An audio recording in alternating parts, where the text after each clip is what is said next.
Here's a little story about selling an inherited home. The seller was interested in getting it under contract, getting it without making any repairs, this type of action.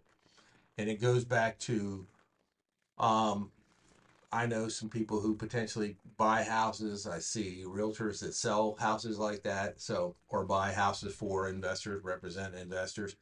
So I reached out to a couple of them before we went all the way route to the MLS. And what happened was these people were very aggressive in their favor. And subsequently, they hire representation that's very aggressive in their behavior.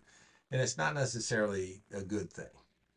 What happens when you put it into the MLS, it's exposed to more and better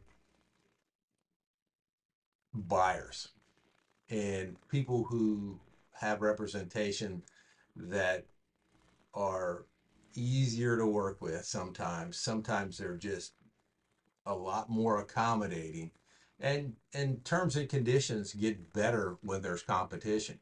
If somebody thinks they have an exclusive on a home, they're less likely to offer you concessions. They're less likely to go to your terms and condition.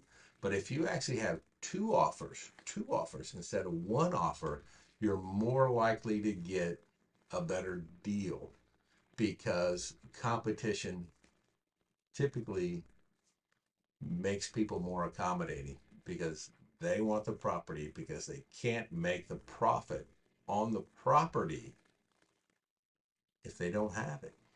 So make sure that when you're working with a real estate agent or broker that they treat everybody with respect, kindness, and politeness because that's a great indicator of how they're going to treat the other realtor and the buyer and make them comfortable enough to make a decision to buy your home.